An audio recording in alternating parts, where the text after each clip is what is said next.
লেতাইয়া পোতাইয়া তেনাইয়া পেতাইয়া এইসব কথা বলা যেই সকল রাজনীতিবিদদের অভ্যাস সেগুলো মানুষ পছন্দ করে না।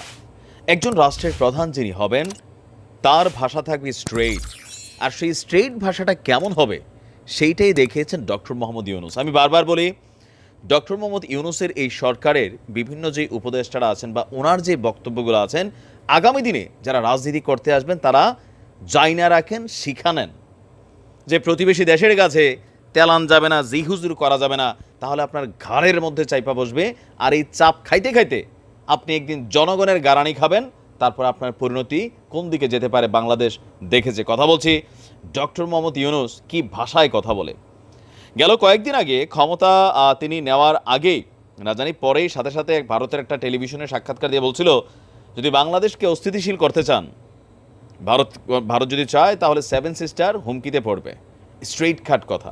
আর আজকে এসে বলছে আরেকটা কথা, বাংলাদেশের চলমান ইস্যুগুলো নিয়ে ভারতীয় গণমাধ্যমের মিথ্যাচার প্রোপাগান্ডাতে ভারতের আমজনতা বিবৃতির বিভিন্ন সময়ের বিভিন্ন ফুটেজ অথবা পলিটিক্যাল পয়েন্ট অফ ভিউতে যখন কোনো রাজনৈতিক সহিংসতা হয়েছে সেগুলোকে আপনার পুঁজি করে ভারতের মধ্যে থাকাও পশ্চিমবঙ্গের বিভিন্ন যে ঘটনা আছে সেগুলোকে কাটপিস করে ভারতীয় গণমাধ্যম ঢালাওভাবে চালাই দিচ্ছে। তো আজকে দীর্ঘ সময় পরে ভারতের প্রধানমন্ত্রী নরেন্দ্র মোদীর সাথে ফোন আলাপ হয়েছে আমাদের বাংলাদেশের বর্তমান প্রধান উপদেষ্টা ডক্টর মোহাম্মদ ইউনূসের।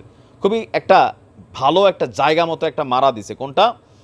আজকে প্রধান উপদেষ্টার প্রেস সচিব শফিকুল আলম বলছেন, এই দুজনের মধ্যে চলমান যে সাম্প্রতিক বাংলাদেশের অবস্থান, কূটনৈতিক সম্পর্ক এবং কি হিন্দুসহ বাংলাদেশের যেই বিভিন্ন ইস্যুগুলা সেগুলোর নিরাপত্তা নিয়ে কথা হয়েছে।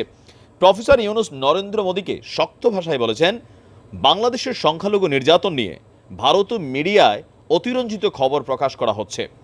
সত্যিকার অর্থে কি হচ্ছে আপনাদের সাংবাদিকরা সেখানে বসে না বুঝে না শুনে ঢালাওভাবে প্রচার করছে, যেটা বাংলাদেশের জন্য ক্ষতিকর এবং আমাদের দেশের ভেতরে বসবাস করা হিন্দুদের মধ্যে এটার একটা ইফেক্ট তৈরি হয়েছে।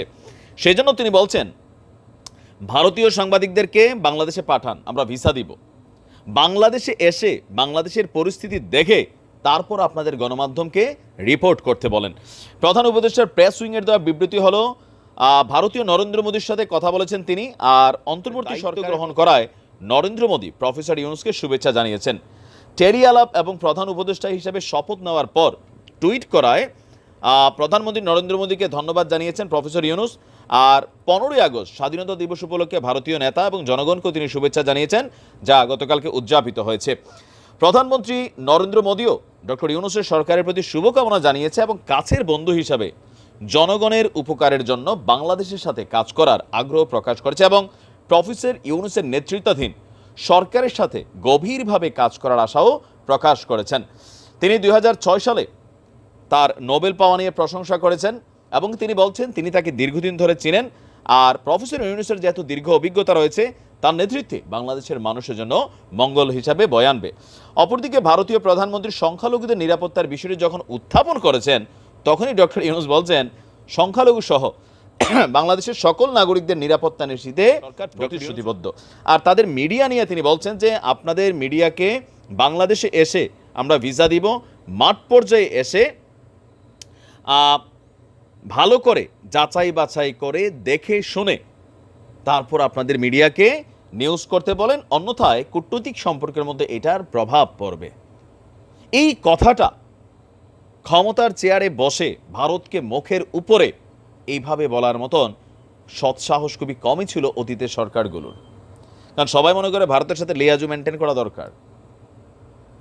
প্রফেসর ইউনূস নির্দিষ্ট একটা সময় আসলেই থাকা দরকার, অনেক কিছু হবে। কারণ তিনি ভারতের জন্য এই মুহূর্তে হুমকি স্বরূপ না। ভারত বিএনপি এবং জামাতকে নেগেটিভ মনে করলেও ডক্টর ইউনূসকে কিন্তু মনে করছে না। কারণ কি, এখানে অনেক ইস্যু আছে, পলিটিক্যাল ইস্যু। তো ডক্টর ইউনূসকে ধন্যবাদ। এভাবেই আমাদের বন্ধুত্বর জায়গায় বন্ধুত্ব থাকবে, কিন্তু দেশ নিয়ে কথা বললে, বাংলাদেশ নিয়ে কথা বললে তো শক্তভাবেই কিন্তু জবাব দেওয়ার ইস্যুটা আছে। ইভেন ভারতের যে মন্ত্রী আছে উল্টাপাল্টা কথা বলে, তাদেরকেও বাংলাদেশ ইস্যুতে বুঝে শুনে জেনে শুনে যে কোনো মন্তব্য করার অনুরোধ জানিয়েছেন ডক্টর ইউনূস। ধন্যবাদ, ভালো থাকো।